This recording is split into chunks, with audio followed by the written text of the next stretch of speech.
और यहाँ पर प्रोफेसर्स को यूनिवर्सिटी से निकाल दिया जा रहा है, वकीलों को कोर्ट से निकाल दिया जा रहा है, अब हम जैसे लोगों को अपने घरों से, अब तो घरों पर बुलडोजर चलने लगी है।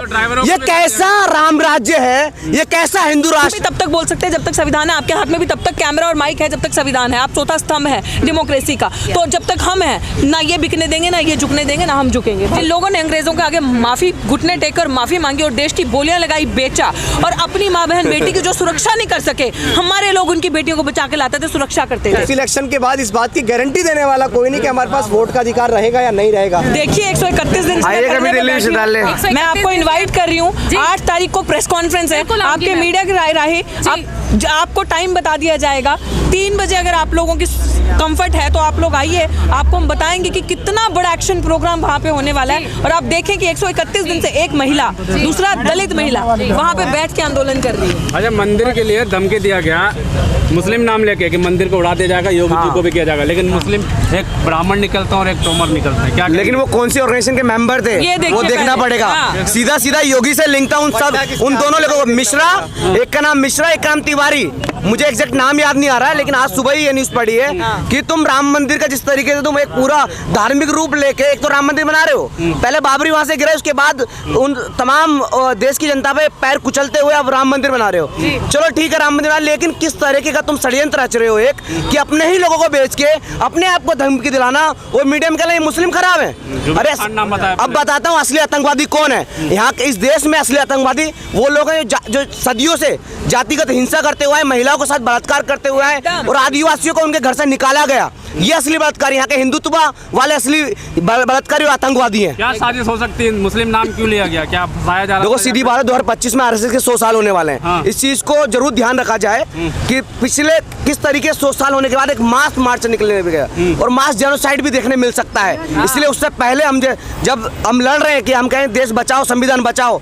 उनका बचना बेहद जरूरी है। वो नहीं बचा तो आने वाले टाइम हम जैसे लोग मारे जाएंगे। क्या कहेंगे आप? कहेंगे मैं बिल्कुल यही कहूंगी कि हम सब साथ हैं। ये देश बाबा साहब के सपनों का भारत बनाएंगे, हम इसको भगत सिंह के सपनों का भारत बनाएंगे। हम इन मूर्खों के आगे, जिन लोगों ने अंग्रेजों के आगे माफी घुटने टेकर माफी मांगी और देश की बोलियां लगाई, बेचा, और अपनी माँ बहन बेटी की जो सुरक्षा नहीं कर सके, हमारे लोग उनकी बेटियों को बचा के लाते थे, सुरक्षा करते थे। तो ये क्या जानेंगे माँ बहन बेटी की इज्जत? ये क्या जानेंगे कि दलित आदिवासी गरीब के बच्चों का अगर ये चाहते ना हितैषी होते तो उसको प्रधानमंत्री या राष्ट्रपति की कुर्सी पे बैठाने की जरूरत नहीं है। उनका हसदेव गांव बचा लो जाके, उनका जल जंगल जमीन छीनी जा रही है, उनको बेघर किया जा रहा है। तो हमें ये चीज सिखाए ना, अगर ये चीज सिखाते, अगर ये चीज हमारे हितैषी होते, दलित आदिवासी बहुजन समाज जो है वो जाग चुका है। बड़ी साजिश उन्होंने ना बहुत बड़ी साजिश का आगाज है। बिल्कुल बिल्कुल साजिश हो गया ना एक्सपोज, साजिश हो गया ना एक्सपोज। और जब तक as long as we are here, we are the voice of youth and the nation, हम ये चीजें होने नहीं देंगे। तो भाइयों, जब हम भी तब तक बोल सकते हैं जब तक संविधान है आपके हाथ में, भी तब तक कैमरा और माइक है जब तक संविधान है। आप चौथा स्तंभ है डेमोक्रेसी का, तो जब तक हम हैं ना ये बिकने देंगे, ना ये झुकने देंगे, ना हम झुकेंगे। वो जो 3 लोग पकड़े गए हैं IIT BHU में, किस तरीके से महिलाओं के साथ उत्पीड़न होता है, उनके साथ रेप होता है, लेकिन बाद में जब पूरा इन्वेस्टिगेशन के बाद पता चलता है कि तीनों लोग कौन थे। तीनों लोग बीजेपी RSS के IT सेल के मेंबर थे। मतलब कितनी शर्म की बात है, जिस संसदीय क्षेत्र का सांसद खुद हमारे देश का प्रधानमंत्री हो, और जो IIT BHU ऐसा संस्थान जो यहाँ पे नामी ग्रामी लोग जहाँ से निकलते हो, उस क्षेत्र में बीजेपी के, खासकर RSS और बीजेपी के IT सेल के लोग जाकर गाड़ियों पर जाकर उनके वहाँ के महिलाओं के स्टूडेंट के साथ रेप करते हैं, बलात्कार करते हैं। इससे ज्यादा शर्मनाक बात किसी की हो ही नहीं सकती कि ये देश का कैसा माहौल हो सकता है। अभी एक भाई साहब ने पूछा कि आंदोलन से कुछ नहीं होता। मैं मानता हूं कि आंदोलन ही एकमात्र रास्ता है इस देश में तमाम महिलाओं, आदिवासियों, दलितों और तमाम पिछड़ों, SC ST OBC के उनके आज़ादी का, क्योंकि बिना आंदोलन के हमें कुछ मिल ही नहीं सकता। सड़कों पे युवा भी सड़कों पे, वकील भी सड़कों पे हैं, सांसद भी सड़कों पे है, सांसद भी सड़कों पे है। जितने सांसद हैं हमारे 141 जो सस्पेंड हुए वो भी सड़क पे हैं। 141 सांसदों को पार्लियामेंट से निकाल दिया गया, और यहाँ पर प्रोफेसर्स को यूनिवर्सिटी से निकाल दिया जा रहा है, वकीलों को कोर्ट से निकाल दिया जा रहा है, अब हम जैसे लोगों को अपने घरों से, अब तो घरों पर बुलडोजर चलने लगी है।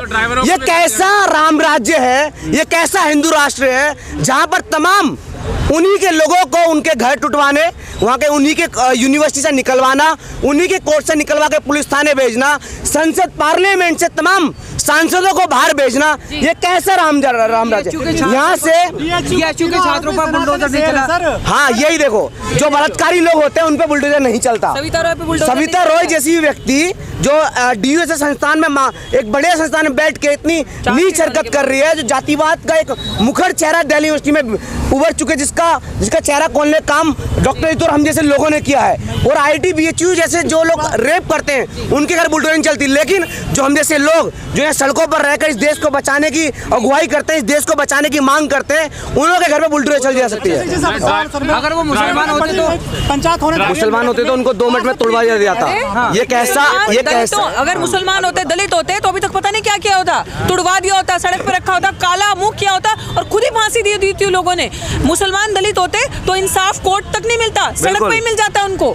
उनके साथ जो होना होता है ना सजा, वो सड़क से ही मिल जाती है। तब ये इतने पॉपुलर हो जाते हैं कि तय कर लेते हैं कि इनको तो हम मारेंगे, वही ना, मुल्ले काटे जाएंगे तो राम राम चिल्लाएंगे। ये तो देश है, ये बनाओगे, ये राष्ट्र जगह से नारे लगते हैं, ये आप हिंदू राष्ट्र बना के ये करोगे। अखंड भारत, भारत का संविधान क्या कहता है? आर्टिकल 1, अखंड भारत, एक भारत, जिसमें हर धर्म जाति संप्रदाय के लोग होंगे। हमें नहीं चाहिए ऐसा राष्ट्र, हमें नहीं चाहिए। धर्म वो होता है हमारी अंडरस्टैंडिंग से जो जोड़ता है, जो तोड़ता नहीं है, जो डिवाइड नहीं क्रिएट करता। अगर ये तोड़ेंगे और हमारे दिलों में नफरतें भरेंगे, हमारे युवा के अंदर पेशेंस खत्म है, युवा के अंदर कलम की बजाय तलवार दे रहे हो आप।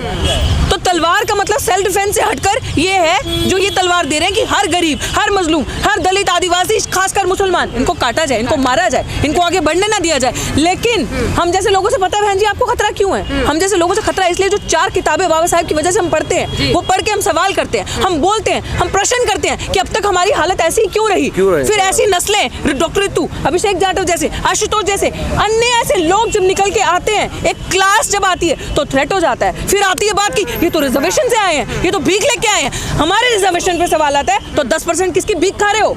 किसको मिल रहा है 10% रिजर्वेशन? तो तुम भी तो वो भीख ले रहे हो ना। हमने तो सवाल नहीं किया। फिर से लागू होने वाला लोगों का डर, लोगों के बीच में डर, ये बहुत करने की बात हम भी देखेंगे, हम लाजिम है, हम भी देखेंगे, देखते हैं क्या करते हैं, देखते हैं। शुरुआत इन्होंने करी है, खत्म हम करेंगे। सुनिए, हाईलाइट नहीं, फिलहाल राम मंदिर का नाम लेके 2024 के इलेक्शन का प्रचार चल रहा है और वो कुछ दिन में जो है उसका प्रचार बहुत अच्छे से कर रहे हैं। लेकिन यहाँ सबसे बड़ी बात यह है कि विपक्ष खामोश क्यों बैठा है। विपक्ष किसको बोल रहा हूँ मैं? जो अम्बेडकर मूवमेंट को चलाने वाले लोग हैं, जो डॉक्टर अम्बेडकर की विरासत को बचाने वाले लोग हैं। मुझे ये नजर नहीं आ रहा कि अभी भी आप लोग सड़क पे क्यों नहीं आ रहे हैं। मैं इस बात को दावे के साथ कह सकता हूँ कि 2024 का जो इलेक्शन है, उस इलेक्शन के बाद इस बात की गारंटी देने वाला कोई नहीं कि हमारे पास वोट का अधिकार रहेगा या नहीं रहेगा। इस बात की गारंटी देने वाला कोई नहीं कि हम डेमोक्रेसी को बचा पाएंगे या नहीं बचा पाएंगे। तो 2024 का मैं अपने नेताओं से निवेदन करता हूँ कि अपने पुरखों की विरासत को बचा लीजिए। मैं अपने नेताओं से निवेदन कर रहा हूँ कि सड़कें सूनी हो चुकी हैं, इस सड़कों पे उतर के आंदोलन करना शुरू करिए। मान्यवर कांशी राम साहब अगर हमें सत्ता की चाबी दे पाए तो उससे पहले उन्होंने सड़क का रास्ता चुना था, उसके बाद हमें वो 4 बार उत्तर प्रदेश का मुख्यमंत्री बना पाए। तो हमें निवेदन है हमारे नेताओं से कि आप पुरखों की विरासत को बचा लीजिए। मंदिर को उड़ा दिया जाएगा, लेकिन निकलते हैं हिंदू। देखिए, मैं मंदिर मस्जिद इन सारी चीजों पे बात नहीं करता, वो मेरे दिमाग से बाहर है ना। मैं इस बारे में बात करना बिल्कुल पसंद करता। आप मुझसे बात करिए तथागत बुद्ध की, आप मुझसे बात करिए बुद्ध की विरासत की, आप मुझसे बात करिए फूले शाहू पेरियार की। मैं मंदिर मस्जिद की बात नहीं कर रहा। ना मंदिर मस्जिद से किसी का विकास होने वाला, ना मंदिर मस्जिद से देश का उद्धार होने वाला। देश का उद्धार होगा तो बड़ी बड़ी यूनिवर्सिटी से। देश का अगर उद्धार होगा तो बहुत अच्छी मेडिकल सुविधाओं से। देश का उद्धार मंदिर और मस्जिदों से नहीं होगा। फोन किया जा रहा है किसी एक धर्म का। भाई, मुझे इसकी जानकारी नहीं है तो मैं इसका जवाब देना भी उचित नहीं समझता। विरोध कर रहे हैं बहुजन लोग, क्या कभी सत्ता में आ पाएंगे बहुजन? कुछ तक देखो, मेरा एक मानना है, हम सड़क पे हैं, मैं इस बात को मान लेता हूं, क्योंकि वो बोलते हैं ना कि अधिकारों की लड़ाई के लिए न्योते नहीं भेजे जाते हैं, जिसका ज़मीर जिंदा होता है वो खुद ही पहुंच जाता है। असल मायने में मेरा ये निवेदन है, जितने लोग ईवीएम की लड़ाई लड़ रहे हैं, ईवीएम की लड़ाई लड़ने से पहले अपने नेताओं को घेरने का काम करिए। पहले अपने नेताओं को घेरिए, उनको कोठियों से बंगलों से बाहर निकालिए और उनसे बोलिए कि आप ईवीएम की लड़ाई लड़िए, क्योंकि जब इलेक्शन होंगे तो मैं सत्ता के अंदर मुख्यमंत्री बन के नहीं जाऊंगा। जितने लोग आज यहाँ ईवीएम की फाइट कर रहे हैं उतने लोग नहीं जाएंगे। आज ईवीएम के लिए हम लोग सड़क पे, कितने नेता पॉलिटिकल लीडर सड़क पे हैं, ये बड़ा सवाल है। हम ईवीएम के लिए सड़क पे उतरे, लेकिन क्या राहुल गांधी, क्या केजरीवाल, क्या और लोग, जो लोग सत्ता के अंदर बैठेंगे, जो लोग विपक्ष की अहम भूमिका निभा रहे हैं, माननीय बहन जी हैं, चंद्रशेखर आजाद है, बहुत सारे लोग, वो कब सड़क पे उतरेंगे? वो कब ईवीएम की फाइट करेंगे? हमारे जैसे नौजवान ईवीएम की फाइट करेंगे तो उससे क्या होने वाला है? नेता जीत के पहुंचेंगे।